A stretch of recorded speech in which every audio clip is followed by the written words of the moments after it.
T minus 2 minutes.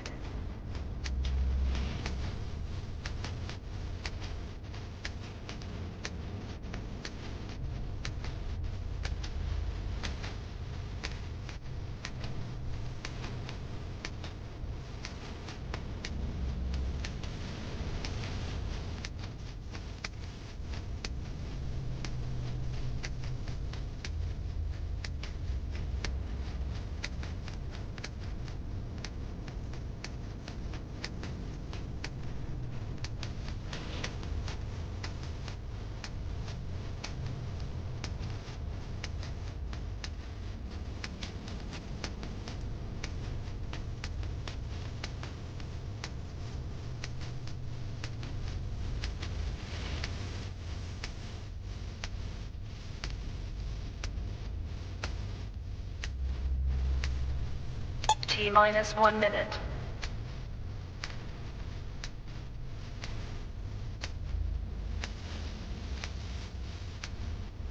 T minus 50 seconds.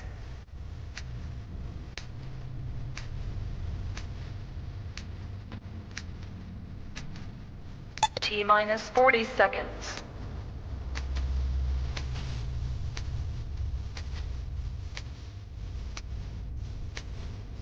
T minus 30 seconds.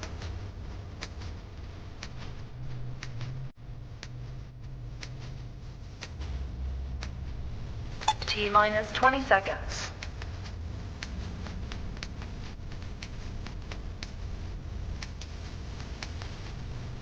Ten, 9, 8, 7, 6, 5, 4, 3, 2, 1, 0.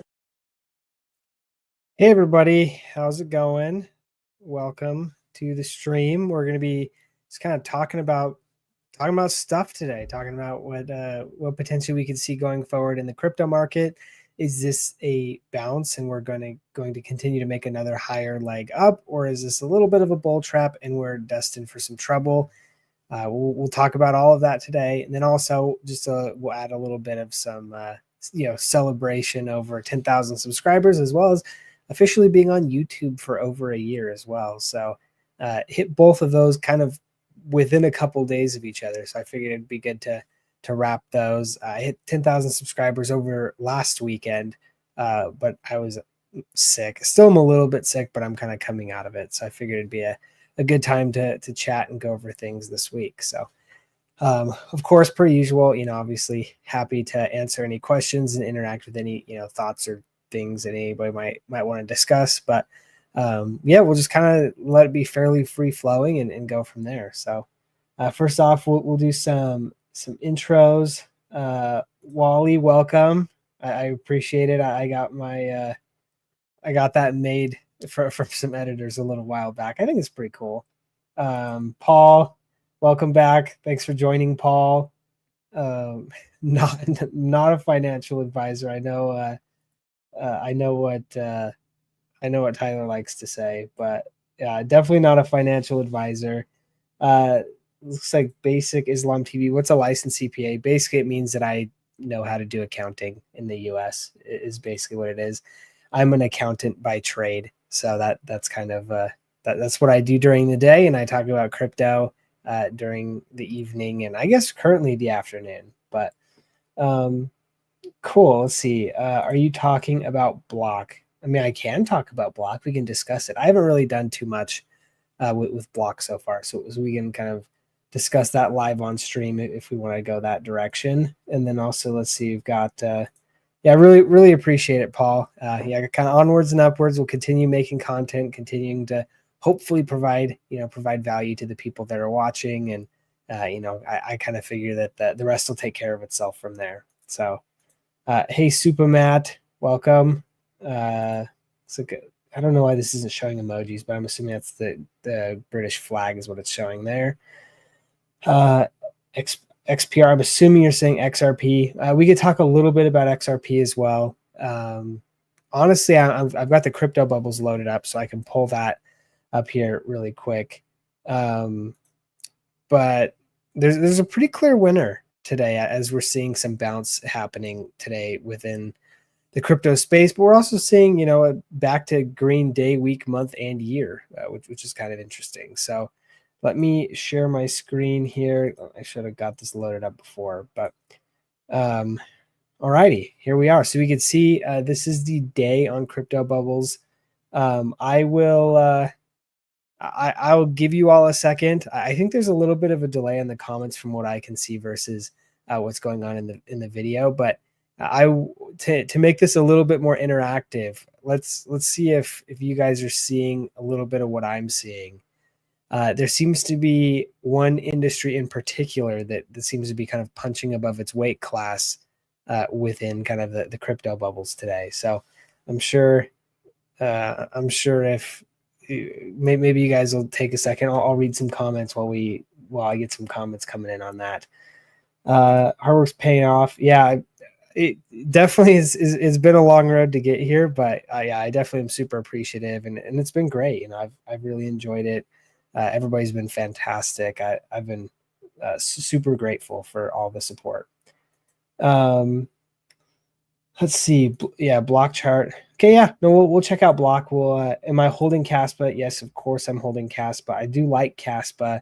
I also trying to think. No, I had a leverage trade open on Caspa, but I think that closed in the recent pullback because usually when I get enough in profit, I kind of set it at break even because there's no point in making a winning trade a losing trade. So I don't think I have my leverage trade open on Caspa, but I will definitely be opening one here soon again. I really do like to trade leverage trade Caspa. I think I just tend to get the chart fairly well.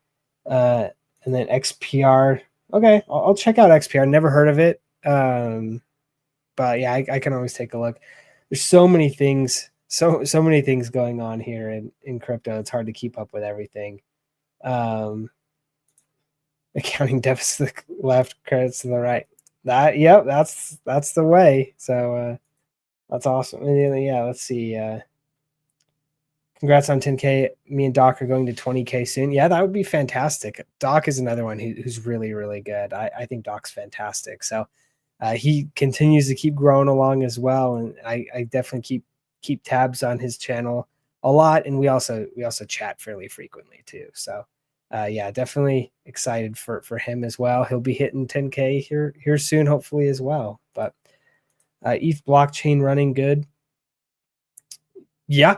Basically, yeah, that's a part of the comment. The thing I was looking at specifically here, and this is kind of getting back on to what we're seeing here from the crypto bubbles. And what we are seeing is DeFi actually seeming to have some, it's been doing quite well recently, but you can see here, particularly today, we've got Mantle up almost 25% in a 24-hour period, which is crazy. Pendle 16%, Lido 10%. Aave 7.6%, Uniswap 6.2%, Maker and Sky. For those of you who don't know, these are basically the same coin, 4.5%, and then ETH, of course, up 5%. But pretty clear to see that DeFi is having a pretty good day today. So I do think as institutions continue to go and kind of get more involved with the crypto space, I do think DeFi will probably do quite well. So that's one that I think could be a little bit of like a sleeper overperformer. Just because DeFi isn't really super sexy. You know, people are focused on AI and gaming and I don't know, meme coins and all these other things. DeFi is kind of, it seems just maybe a little bit more boring. So I do think that we might see a decent chunk of some overperformance coming from some of these DeFi protocols. So let's take a look. We can see here, yeah, I mean, Pendle up 72% on the year in an otherwise somewhat mixed year. Mantle 84%. Lido actually sitting about even on the year. Uniswap doing really, really well on the year. Aave very similar. So it has been a good year for DeFi kind of already. So it'll be interesting to see kind of how that tracks. So next comment I'm seeing here, are we off the bottom or is this a bull trap? That is quite literally the $1 million question. I have some stuff here that we will talk about today. I need to get it loaded up, but yeah, that's exactly what I want to talk about today. A lot of the question kind of surrounds this. Short answer, I think that we are probably going to have a relatively successful August. maybe September. We'll have to see. I think that the rate cuts have changed a lot of things. However, just because they change, as quick as they changed positively, they can change negatively. So we'll have to kind of keep very, very close attention to that.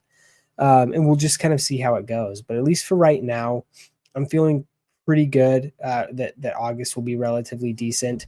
The Treasury is going through essentially kind of like a little bit of like a liquidity restructuring as they're going through and refinancing a lot of their debt and a lot of that type of stuff. So because of that, I do think that we could see a little bit of some like liquidity drainage from the market, which would be ultimately bad for risk assets.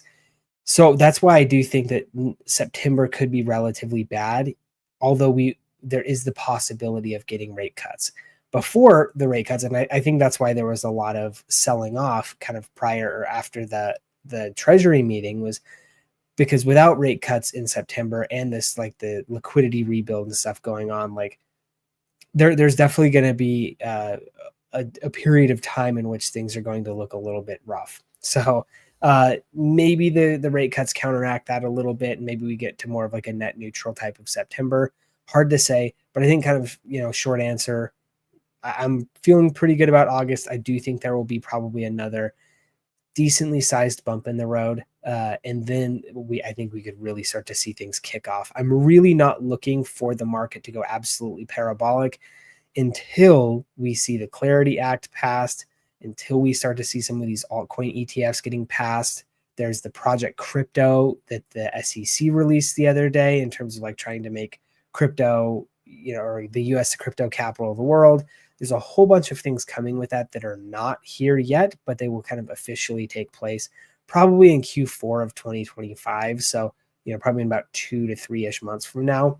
When that does happen, I think we will see some really, really impressive moves. So, but until then, we're definitely in a bit of a kind of a precarious situation. And I think that's kind of why the market is looking a little bit kind of wobbly because of exactly that.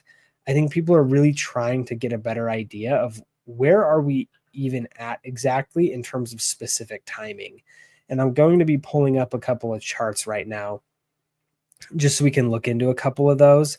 But yeah, there's a lot of really, I think there's just a lot of general confusion in the market ultimately, but we are seeing some very, very strong things. And I would like to point out with this recent pullback that we've had, and I've said this a couple of times. I was on Tyler's stream a couple weeks ago and we were talking about this as well, but this pullback that we've seen, in my opinion, is nothing but a positive thing. I think some people are looking at it like, oh, well, that was the top, or, oh, well, whatever. There's a whole bunch of kind of semi-dumb things that people are saying.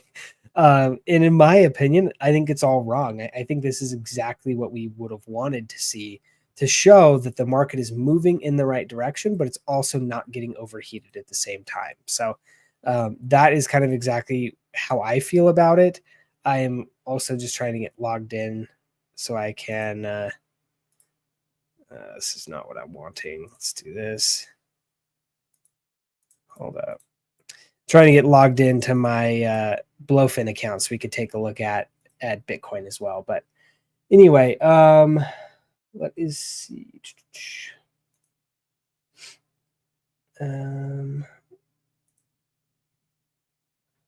Apologize for the wait here, guys. These, have you give notifications 7 ways to Sunday. So that's what I'm currently working on. But let's see. Okay, that should help. Okay, we are in officially. So we'll take a quick look at Bitcoin, see how Bitcoin's rolling along. Also really, really important, the moves we are seeing here on ETH Bitcoin. You'll also see I have a trade open for Zebek. So we'll take a look at that. Let's see.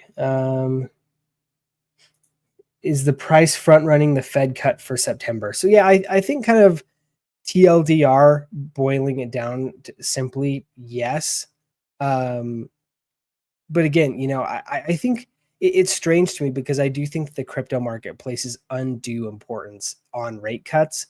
Obviously, rate cuts would be a good thing, but I don't think that they're a prerequisite. But there definitely is a level of like kind of undue priority being put on rate cuts, which I don't necessarily agree with. And so we'll have to kind of see what happens over the next several weeks to see kind of if the market has some other things that change relative to that. But obviously the rate cuts are the most obvious thing that people kind of point to there. So I'm also going to just redo this charting a tiny bit. Okay, perfect. You will see that we are in a pretty interesting position when I get this chart up here. XP. Okay, yeah. So it looks like there's been several requests for XPR. So we'll take a look at that here in a moment as well. I do think it is always good to kind of set the stage, looking kind of the foundation, or kind of the, what sets the market. And of course, that is going to be Bitcoin. Bitcoin is, of course, the big one in the market. You can see here, we are sitting in a descending channel, as Bitcoin often very much loves to do. You will notice we are actually seeing us run immediately into the top of this channel right here. So it would not at all surprise me. And I actually had a Bitcoin leveraged long trade open, and I actually peeled it back a little bit. I still have a little bit of it open, but I have taken a decent chunk of profits because we are running right into this top level of this kind of mini descending channel that we have seen here. So again, we could break out. It's almost impossible to know exactly what's going to happen, but just given what we normally have seen from Bitcoin and altcoins and things, when this type of stuff happens, it would not surprise me if we see this kind of pull back a little bit, maybe sell off a little bit, and then, kind of do similar things to what we've seen it do several times over the past, like, well over a year. You can see all of this. Let's keep zooming out. We could go towards all of it, but look at that.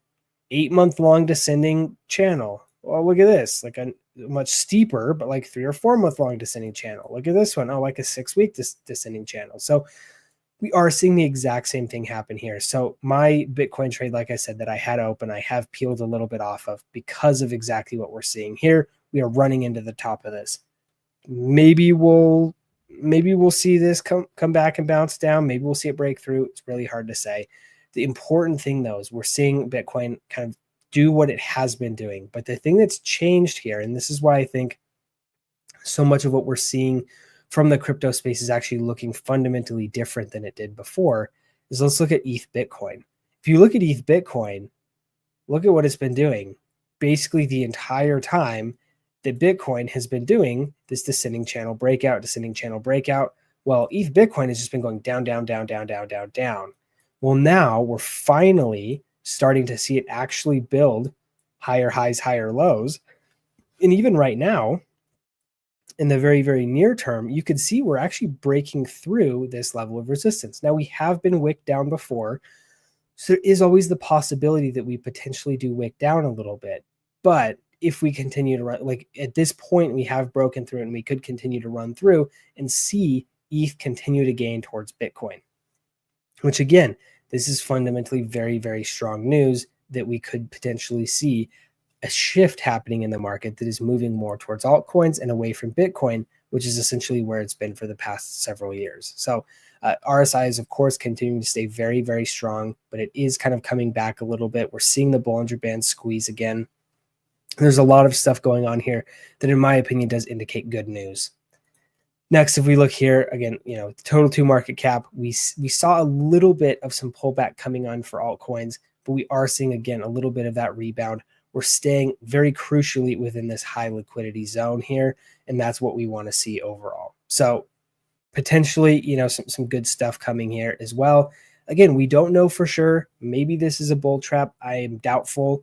Ideally, what I am looking for, and what I've been saying for quite some time, is that we're looking for us to show strength out of altcoins generally. We've seen Bitcoin kind of start to retrace a little bit, pull back, do its a descending channel thing that it loves to do. And meanwhile, instead of Ethereum and alts getting absolutely smashed, they're actually holding relatively well, and they're holding at key levels near, or in this case, currently breaking all-time high, or not all-time highs, but like cycle highs, right? And so this is really important to see. We can also see here from the total to within the total to market cap, you can also see here holding very, very close to kind of swing highs here, very, very close to cycle highs here, and then also very, very close. This blue line is essentially the line for all-time highs. So again, altcoins looking very, very close. We are definitely within striking distance. You could see how these altcoins can move in a sustained period of like bullish sentiment. So being very close to an all-time high here means that we could quite easily break that all-time high and be sending well through up into price discovery. So that, in my opinion, is really, really the key takeaway here, is even though we have seen things cool down a little bit, we have seen things kind of like retrace a bit. We have not seen the bleeding that we have previously from altcoins. And I do think that this is very good news. Of course, this can always change with time, but at least for right now, things are looking really strong. So we'll have to kind of continue to see what that looks like. Let's see, looks like we have a request for Flare. We can take a quick look at Flare. We've got a bull moon on Friday, says Jason, which would be interesting. I mean, things are kind of looking like that, right? So we'll have to see. Obviously, we're back in the tariff game with the US's at least. So that can always do very weird things, which is why if you are trading in this market, you should be very, very careful. Just because what I would call this is like headline risk, or even just like market risk overall. This is essentially just being involved in the market. This is the risk that you subject yourself to. If Trump comes out and says something crazy about tariffs, true, not true, whatever, you guys kind of know how he likes to negotiate on a public stage. This can, of course, impact crypto, and it can impact trades negatively. So you just have to be very, very careful if you are trading. Just just make sure that you are understanding of that risk and you are setting your stop losses or trading with the type of leverage according. Right now, I think it would be very, very, it would be a tenuous position to just be going ham all in on kind of everything.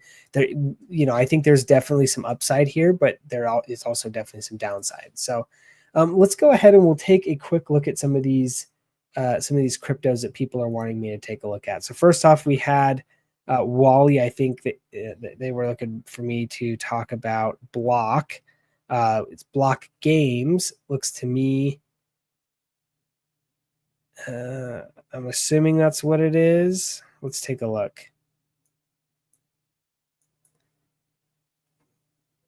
It's probably not that. Saying the chart's looking good, and that chart is not looking good. It's like a Block Street. Maybe Block Street's looking decent.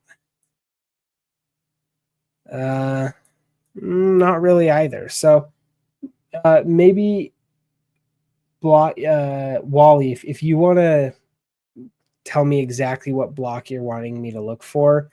Right now I'm seeing Block Games and Block Street based on TradingView. So maybe if you want me to look at it, just let me know which one specifically you wanting me to check out.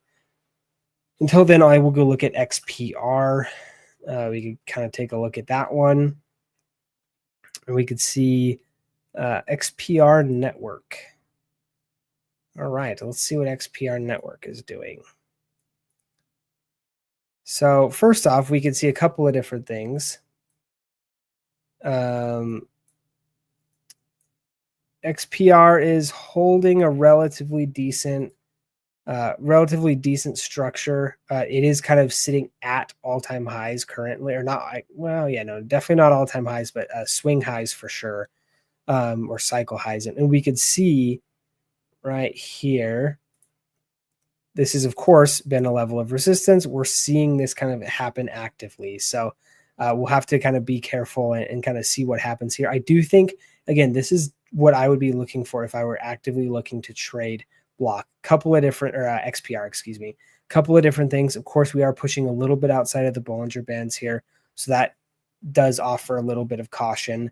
We also can see RSI is overbought as well. So again, a little bit of a kind of short-term cautionary type of stuff, but we are looking at kind of pushing kind of the swing highs here. So what we can see is if we see a little bit of consolidation at the high, we break through.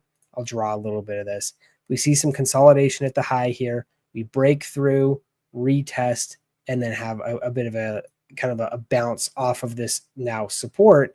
That is something that I think would be really, really bullish to see. That's supposed to be an arrow, but I'm bad at drawing. So But yeah, so hopefully you can see kind of what I would be looking for. Again, I do think probably some consolidation is likely going to happen just because of the overextension things that we are seeing here.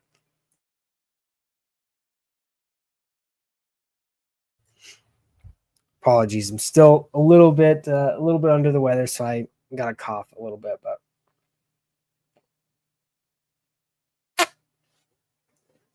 all right. So next up, we have Tom wanted me to talk a little bit about Flare. Overall XPR, that's what I'm seeing on XPR from kind of like a technical perspective. If there's something else that you're wanting me to take a look at on XPR, feel free to take to let me know. But overall, I think from a price perspective, it's very, very clear what needs to happen. Consolidate, break, retest, continuation. We see that XPR can do some pretty good stuff. Let's take a look at Flare. Flare is another one that's been around for quite a while. So let's just kind of take a look and see what we're looking at. You can see here it was listed. It was back in 2023. Not really done a whole lot. Whoops. Not really done a whole lot from a price perspective. However, if you do look, it does look like this has been consolidating for quite some time. You can see here consistently kind of lower highs coming in, which normally you would say could be potentially a bad thing, but we are also seeing mostly consistently higher lows coming in here as well. So definitely a little bit of some wedge action forming. This is obviously a very, very large wedge. This is a multi-year long wedge coming at this point. And also keep in mind, let me kind of pull this down and kind of run this to kind of what the end point would be. The end point would be kind of somewhere in this range, which if you are noticing, this could potentially run out all the way to October of 2026. I'm not saying that's going to happen. But what I am saying is that this is a very, very like super macro wedge, right? So there is definitely the possibility that we can see this kind of continue to run out. We actually talked about this somewhat similarly to Kaspa. Kaspa is not in this like long term of a wedge, but Kaspa is in a very large kind of like macro wedge going on. And so that is another thing that we'll potentially need to be watching out for Kaspa. I think Kaspa's ends in like January of 2026, which again is much like more aligned and I would say generally better time frame than what we're seeing out of Flare here. But I mean, Flare does not look bad by any indication. We can see that the consolidation is clearly there. If we wouldn't have had this lower low back here in April, it probably would have been even a cleaner consolidation line somewhere up like this. But obviously that was we had a little bit of that takeout in April, and potentially again, charts aren't always perfect. So there is the possibility that maybe this is more of the line that we follow anyway, but I generally like to be, a little bit more cautious and follow that. But that is something that we can see potentially going on here. So hopefully that's kind of what you're looking to see with Flare. Let's see. They got some monster projects with XRP, etc. So fingers crossed. I swung hard at this one. Thank you for your input, Tia. Yeah, of course. No, not a problem, Tom. Happy to input. Of course, again, I do think kind of as you had mentioned, really strong projects with other strong brands, XRP being probably a very, very good one, is always good to see. That's very important. And so you can see here that like it's obviously clear kind of what's happening here. Again, obviously, your own position sizing and whatnot is your own. I generally personally try not to get too over allocated into any individual project just because you never know. And frankly, I learned this the hard way back in 2021. I was in on a project, in my opinion, that was really cool. And it had a great idea. Like they were actually building, they were doing all that type of stuff. But then FTX happened. And as you may know, if you were around, the regulatory scene got very, very like skittish, right? I mean, kind of in 2021, regulators were kind of looking at crypto and being like, well, maybe we can try it. But then when FTX happened, they were like, actually, no, not at all. So that is kind of what happened. And so I was in on this project that kind of got canned because it kind of needed regulatory approval to be able to do what it wanted to do.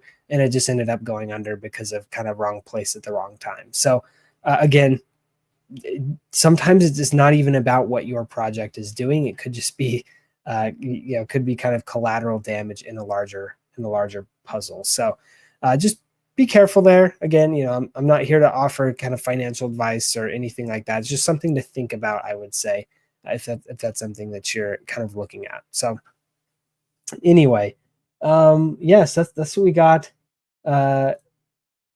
KG, welcome. Hopefully I pronounced your name correctly.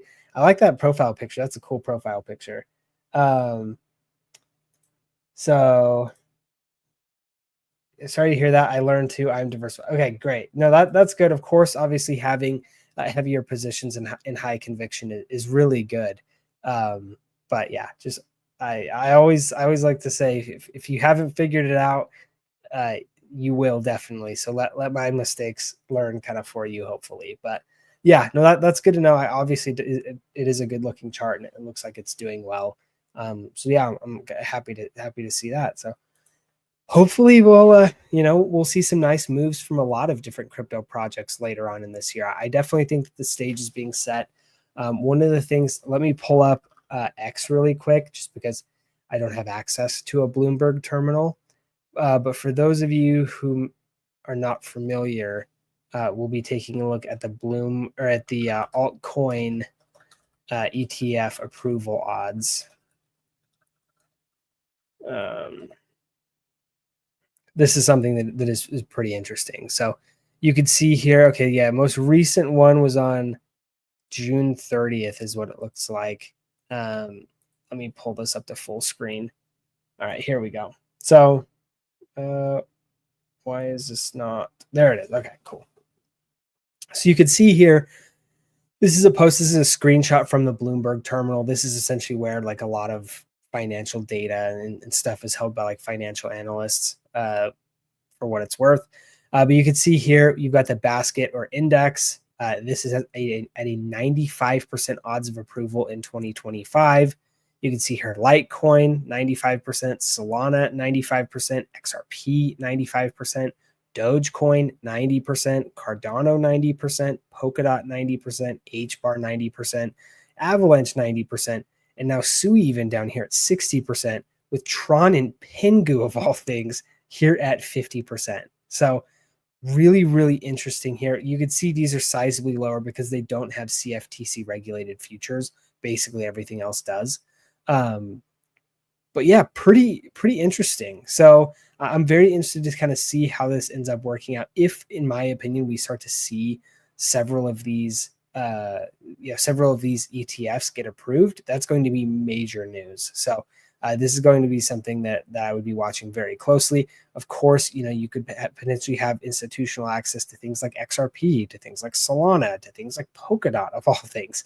There's a lot of HBAR, another one that, there's a lot of really interesting names in here, and they could potentially do some interesting things. Meme coins even being included, which is pretty wild to me. Dogecoin and Pengu kind of being the two there. So yeah, 100% Tom. ETFs are most definitely going to help all. That's one thing that I actually heard. There's actually one thing that I heard, Chris. I'm just reading your comment. I'll get to that in a second. But this is one thing that I had heard somebody say, which I thought was pretty confusing generally. Which was, okay, well, that's great for Solana, but what about insert my random altcoin preference here, right? Well, no, it's actually good for everybody, because what happens, and this is kind of the typical kind of crypto wealth effect that happens all the time. This is why we have like the notion of the 4-year cycle and the notion of ETH Bitcoin and Bitcoin dominance. All of this stuff is essentially a derivative for explaining the core fundamental thing, which is of what is happening, which is it's like the wealth effect, right? Bitcoin goes up. People make a lot of money on Bitcoin. People FOMO about how much money other people made in Bitcoin. So they say, okay, where can I find that next? Usually, at least historically, people have said Ethereum. Okay, great. Ethereum goes up. People make a lot of money in Ethereum. People start looking for the next Ethereum to make them a lot of money. both from the people who made a lot of money because they now have a bunch of money, and then the people who missed out. So there's the kind of the two combinations of both. And then they go down and down and down the risk curve until we see things like, I don't know, what were some of the crazy ones last turn, like, or the last cycle, like Safe Moon and some of these other, like Safe Moon obviously was like a scam and stuff, but like, you know, you had things like that where it's like kind of nuts, right? And you have people bidding on things that are absolutely wild, and they're hitting like $1 billion valuations. And so that is kind of what happens. And that's when things definitely get pretty wild. So yeah, ETFs are definitely going to help everybody. The Ripple SEC lawsuit settled during your stream launch or sell the news. I think it'll probably, I don't know. XRP, if I'm being completely honest, XRP makes absolutely no sense to me.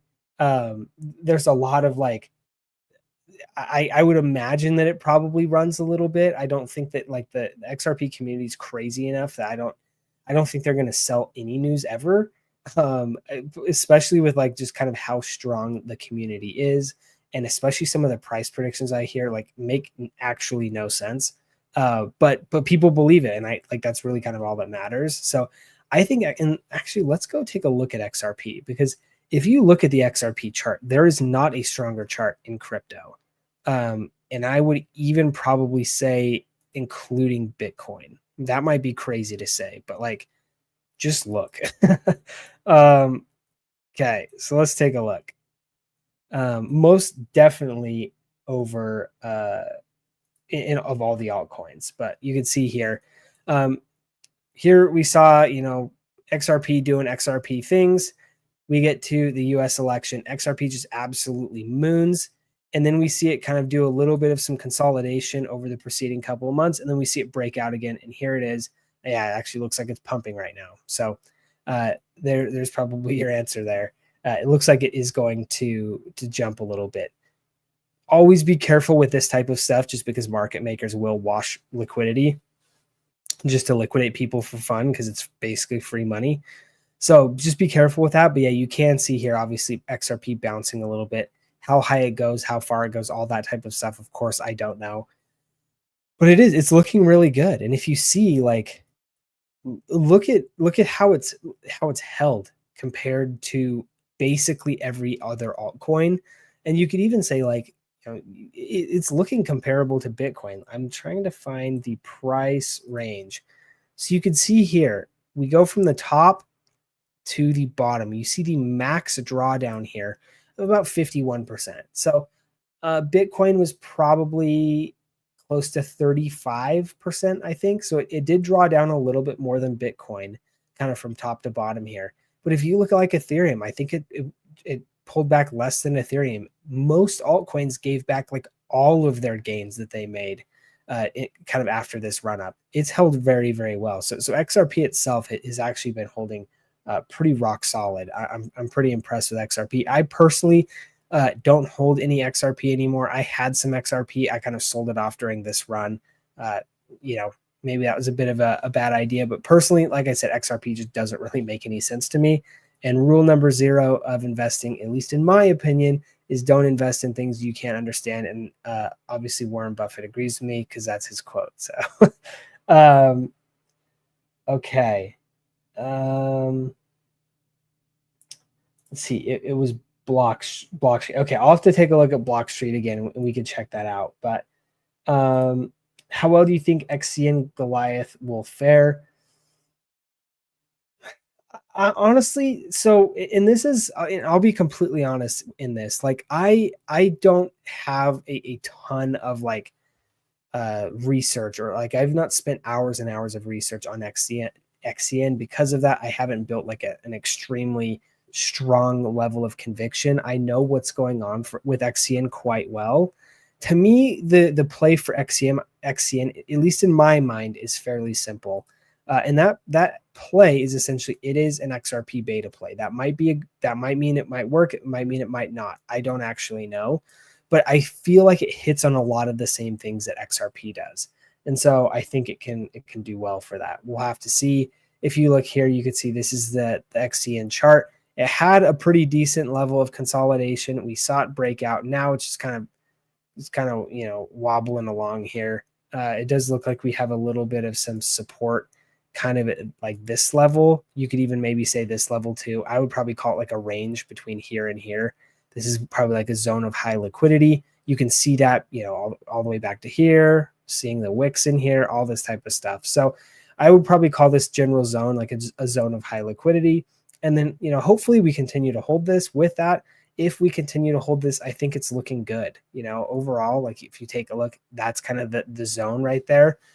If it holds that, I mean, look at where it's holding. It's holding near its swing highs for sure, right? So I'm quite happy to see kind of where it's going. If it does break down, then of course, you know, we could, if we can't hold kind of this level right here, we could kind of see a quick fall back down into this range. That would kind of be the next level. So we'll have to see. But XCN, I personally, I think it's a bit more of like an XRP beta play. When the XRP trade starts to kind of show that it might be kind of getting towards the end, then I think people will be like, okay, well, what's the next version? What could it be like? All this type of stuff. And I think XCN is in a really strong position. This whole like major pump that we saw here was almost exclusively due to people thinking that Elon Musk was going to be using XCN for like Doge or something like that. So, you know, obviously it can pump pretty majorly off of relatively small news. So that's kind of how I'm looking at XCN. Let's see. We'll go back to Block Street and then we'll go to ZBCN. If any Supermat, I don't know if you watched my video that I released a couple hours ago, but that one was talking about XCN, and that one was, yeah, I'm pretty interested to see what happens with XCN. Block Street, we do not really have, I guess, okay, this is 2024. So you could see, you know, kind of where it started. It kind of collapsed a little bit. I'm assuming this is, again, you know, Block Street, there's not really a whole lot here in terms of trading view, which means that kind of the access to markets appears to be quite limited, given that it's basically only on MEXC, which could be a good thing potentially. You know, again, kind of the less access some of these have, usually the better it is in terms of like getting early access to it. But again, I don't really know anything about Block Street. You can see here, you know, it's kind of bled for quite a while and then it immediately just kind of mooned apparently. So that's interesting to see here. It went from like 0.003 to like 20 or 15 cents, and now it's sitting at like 24, 26 cents. So pretty interesting. Obviously, this almost even looks like a little bit of a glitch in the chart or something. I have no idea. Pretty strange there, but you can see, even if we just look kind of back at this range here, let me kind of change this a little bit, because yeah, everything prior to this does look quite odd. But yeah, even if we're just looking at the daily candles over the past little bit, looking decent. You know, we are kind of at this like level of resistance. You can see if we go and zoom back out on things, we are getting close to kind of what we have seen previously as the highs, or I guess kind of where some of these kind of swing highs were. We do have this high all the way up at 65 cents. So, you know, obviously this looks like it was a pretty rough kind of launch initially, is kind of what we're seeing here. So nothing too crazy here in my mind. Again, this is just purely technical. I don't know if we'll really go into a full deep dive on all of these. I think most of these we'll just do some technical analysis on, but you can see here definitely, you know, kind of in this level of resistance. So we'll see kind of how it ends up playing out. ZBCN. Well, you can see here, I actually opened a trade on ZBCN. So you can see it's up only about 8.5% currently, but it has done relatively well, at least for right now in the short term. We can actually look at ZBCN or ZBEC on this one. I have done and have kept my charting kind of over some time here. So there's a couple of different things that I was looking at here when I was seeing kind of this entry. So first off, the biggest thing is we saw, you can see I entered the trade right about here. And you can see, you know, we're still looking to hit this higher high. And so in my mind, we kind of came down where we broke through, and then I essentially entered in here. We saw kind of a little bit of that retest and kind of recovery, which is where we're sitting right now. Essentially what we're looking to do is we're looking to hold where I have my entry is kind of like it's the like level of resistance or support here, kind of depending on what side of it we're on. So you can see right about here, depending right now we're above it. It looks like we're coming back to retest it. Ideally, we want to see it retest and bounce. We do really need to see at least a high or a price clock in higher than this, because that keeps kind of the higher high uptrend swing going. That is what I'm personally looking for. If we don't see it, and let's say we have, it does look like this is kind of proving to be a decent level of resistance, kind of this 006 kind of threshold range is kind of where it seems to be, having a little bit of resistance. If we cannot get above this, not necessarily the end of the world, but then we're going to be looking into more of a consolidationary structure where then we need to see it break out one direction or the other. That is one of those where it's like price hasn't decided. And so, potentially a bad thing could happen, potentially a good thing could happen. We'll have to see. But if we see it put in a higher high, then we could continue to see that going all the way up. So that's how I'm looking at it. Ronald, welcome. Good to have you here. Thank you for tuning in. Have I heard anything about Wormhole? Not really recently. I don't pay too much attention to Wormhole. I know they've had issues in the past, but everything I've heard, at least as of recently, is fine. There's also that that massive airdrop that a lot of people were farming as well. So let's see, it's fairly new but has massive potential. It's because they just rebranded from Mixie to Block Street. You have to watch the last month. Okay, so yeah, so it does sound like maybe they did some token burn or something like that. Potentially. I'd have to take a closer look at it just to see. But yeah, usually token rebrands, they're a mixed bag. They either do quite well or quite not. And it seems like it might be doing quite well. So that could be a good thing to see for Block Street. I kept thinking Zebek was going to be a rug. Apparently not. Yeah, I mean, I had some initial concerns about that, but to be completely honest with you, like everything that I'm seeing so far appears to be pretty reasonable. I mean, they've completed an acquisition of Gate Knox, I believe is what it was called. So they acquired them. They've been essentially just continuing to grind out with a lot of their compliance stuff. Compliance, especially for payroll, is kind of most of it. So if they can start to get a lot of this compliance stuff figured out, I think they will be in a good position generally. I think with the passage of the Genius Act and kind of some of the prevalence of stable coins, I think stable coins using or running payroll is going to be a big thing. And so Zebek kind of being in that, as well as being kind of a step further, which is people are getting streamed their payments real time, could be a very, very strong narrative play. Obviously, it's very easy to understand. I saw one of their ads that was something like get paid by the second or something like that's obviously very easy for people to understand. It's very easy to understand what they do, how it's valuable. All that stuff is very clear. And so to me, I think it's quite interesting to see this type of thing happen. And it could really do quite well. And so far, the team has been delivering. They've been making progress. Whether it's a rug or not, who knows? Usually that type of thing is completely impossible to tell until it happens. So obviously do your own research. Do not get overexposed, all that type of stuff. I follow all of these rules because you just never know for sure. But that's kind of how I'm seeing it. I'm actually getting more and more bullish on Zebek over time. Just because I think that they are continuing to deliver. They're continuing to bring in some really interesting stuff. You're welcome, Super Matt. Happy to help.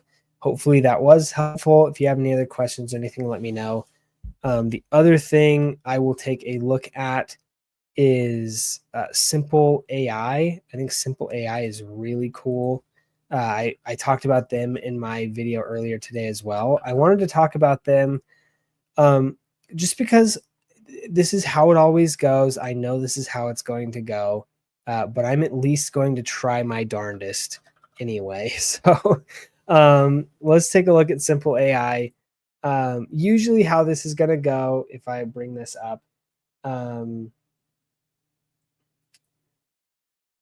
here you go. So usually when I bring this up, nobody cares, nobody will listen, nobody will buy, which is fine. Like, you should do your own due diligence, you should do your own research, all that type of good stuff. But usually people will see this type of thing and they're like, nah, not interested. It's obviously down like, close to 50% from its all-time high, bad, whatever, right? Well, then when we go up here and we break new all-time highs and we hit $6, $7, $8 million or whatever, people are like, oh my gosh, I need more, right? Well, but it down here at 2.5 million or whatever, it wasn't good enough for them. So again, it's completely your own decision. It's completely up to you. Obviously, this is not financial advice, but just take a look at this chart and let me know if this looks generally like a good chart or a bad chart to you. And then we can go and actually take a little bit, because I actually do follow this project quite closely. I can talk about some things that they've been doing. Wow, look at that. Higher lows every single step of the way. Looks fantastic. Higher highs so far. Again, who knows what will happen in the future. But we're seeing higher highs here as well. So there is always the possibility that this just continues along. And because this chart has, in my opinion, absolutely incredible structure. You can see liquidity is really, really thick here. So it's not going to have like ridiculous price movements because of, people buying or selling, or, one whale dropping a big clip or whatever. But you could see like this is a really, really, really nice looking chart. And so in my opinion, again, of course, not financial advice, I am an owner of the Simple AI token, to also be clear here. So I am in fact shilling my own bags. If you think that is something that matters to me, then you obviously can make your own opinion there. But for me, like, look at this. Here's another one from a technical perspective. The lows bounce right off the previous highs. That's fantastic news, right? So what we're seeing here is really, really good stuff. And in my opinion, if this level is to hold, which there's no indication that it won't, this is probably the perfect time to be getting into Simple, is right now, because you're probably at the highest risk to reward point that you could possibly be at right now, because you've already seen it bounce off of the previous highs. You're already seeing it hold this continued structure here.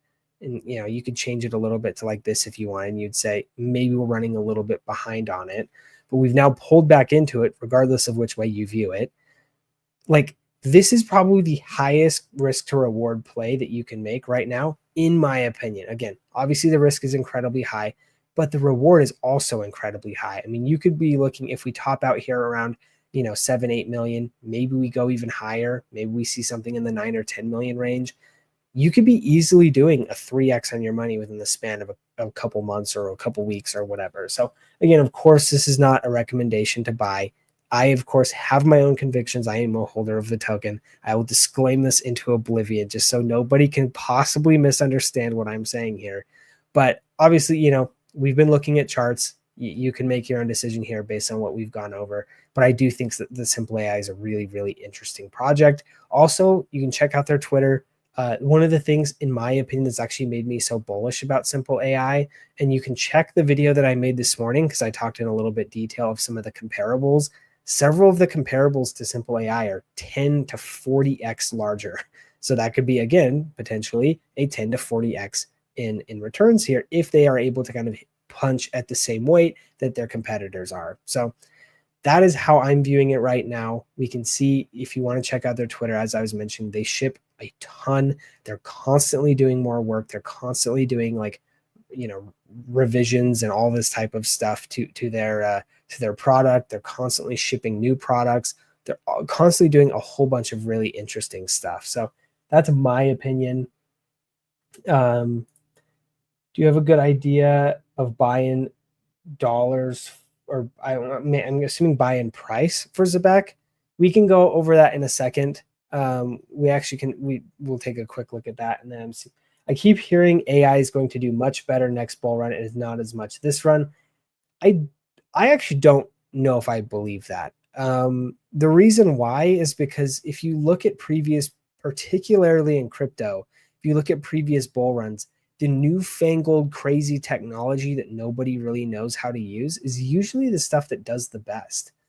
Largely because I think people don't actually understand how to use it, right? If you look at last bull run, DePIN was going absolutely nuts because people like didn't really know what DePIN was, but they like understood it well enough to be like, yeah, that's cool.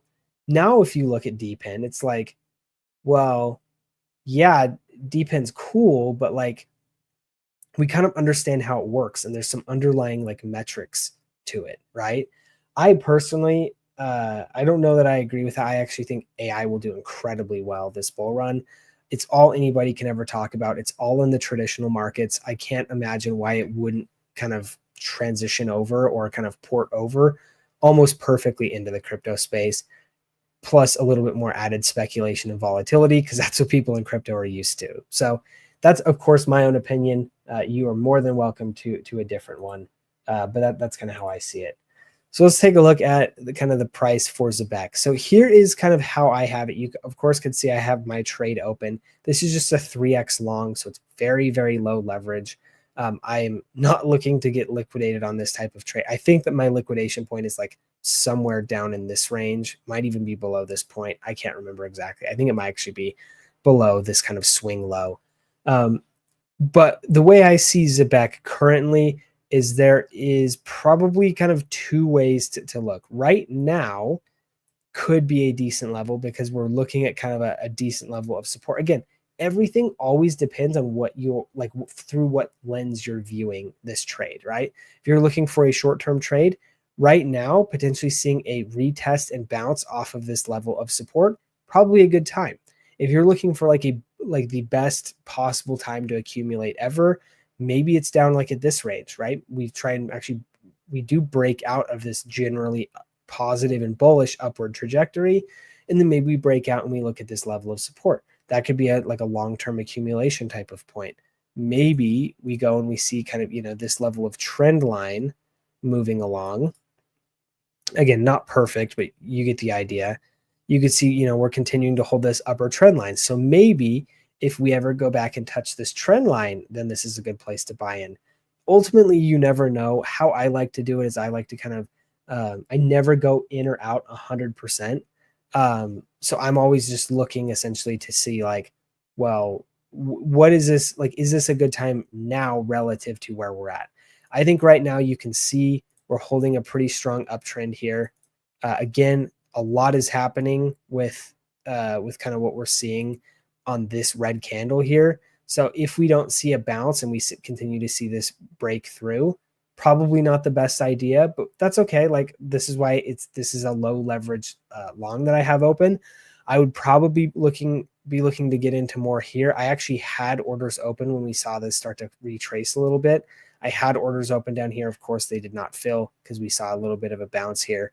So potentially, like essentially, I'm looking at lines of support and resistance. So that's kind of how I see it. Hopefully that's helpful, Tom. I agree. I wish everyone knew about ICP 100%. I also wish that. We'll have to see. ICP is one that frankly I'm becoming less bullish on over time. Not from a sense of like the tech. I think the tech is still fantastic. I think that it's all still a really, really great project. I just don't know if its time will come this cycle. So of course, there are a lot of people in ICP that are missionaries. I tend to be more of a mercenary more than a missionary. So of course I will continue to still follow ICP and continue to, like, I'm probably not going to be selling ICP or whatever, but I'm definitely like, I'm not opening any more positions in ICP, and I haven't been for months. So that's kind of where I'm at. So, wish everyone knew how much ICP has to do with AI. Yeah, I agree. I think a lot of it though is just kind of lack of marketing prowess on the ICP team so far. Hopefully, that continues to go well. But yeah, we'll just have to see. Ultimately, that's kind of how I see it though. ICP's time will come, hopefully, but it might not, and I'm diversified accordingly if that happens or doesn't. So anyway, I am probably going to wrap I'm probably going to wrap things up here. I have some other stuff that I got to get done today, because as I mentioned, I do have a real job where I have to go do accounting and stuff. So yeah, I'm probably going to wrap it up here. Looks like I have a question from Ronald. Do I still hold Pi? I never actually held Pi. I traded Pi very frequently, but I was kind of, as I had mentioned, I was never going to be buying in at $2. I was screaming from the rooftops that people should be exiting at $2. There's actually somebody who was telling me they had a friend that had 200,000 Pi, and they weren't selling any of it because they thought it was going to go to $10. Well, we see how that went. So I actually feel really bad for whoever that is, because I'm sure they're feeling horrible about that. But yeah, I don't have Pi right now. Don't have really any intentions to get Pi in the near future, at least. I probably will be looking if we start to see retail interest come back and we start to be moving in that direction. I think Pi will actually hold. It will hold up quite well in a very, very strong retail environment. We currently do not have that, like, at all, right? And so I do think that Pi will probably continue to bleed, probably continue. Like, if you even look at the crypto bubbles, let me see if I can show it. Yeah, like, let's look at the crypto bubbles here. I mean, it's basically the only, like, it is the most read crypto in an otherwise massively green month, right? And I think there's a reason for that. So if we look here, you can see it's at 35 cents. It continues to break new lows. Like, it is one that we should be very, very careful with. And so that's something, you know, I think it could potentially see a run back, but I'm not at all interested in looking at catching a falling knife here. I think we need to see retail come back, and I think we need to see retail come back strong. So yeah, that's kind of my thoughts on Pi. Frankly, the best decision here was probably to short it. I don't really have the conviction to short on some of those things, especially something like Pi that I know can kind of flip on a dime. So I never did short, but if I would have shorted Pi, I would have made an absolute fortune. So, you know, that's just kind of how it goes, I guess. Hey, thanks so much, Tom. Really appreciate it. I'm super happy to have found, you know, so many people that are interested to hear me talk about all the various things that I do. And of course, happy to share my insights, and you know, really appreciate that the people find it valuable, because that's ultimately what I like doing. And yeah, I find it super fun. So overall, yeah, really appreciate it, guys. I'm probably going to wrap it up here. If you have, of course, any other questions, you can feel free to drop them in the comment section. I can try and respond to them, you know, async or something like that. But overall, yeah, I think we'll wrap it up here. Again, thank you all very, very much. You know, it's been, as I mentioned, it's been just over a year. It's been a really fun year. I've actually had a lot more fun than I would have ever kind of expected. And also, I think it's been a lot more successful than I really would have ever expected. It took me, I actually did the math. I got to 10,000 subscribers in 361 days. So just shy of one full year. So I'm really grateful for that. You know, hoping to continue to do this for years to come. Really appreciate, you know, all of the support and engagement and involvement. Everything that you guys do to support the channel is of course very much appreciated. So anyway, thank you all. We'll continue. Like I said, I try to do one of these about every week. Last couple weeks have been a little busy, so I don't think I'm doing it for the past 2 weeks, but really appreciate it. Probably will be doing one next week. Feel free to tune in if you want to chat more about other stuff going on. So anyway, thank you all for tuning in, and we'll see you in the next one.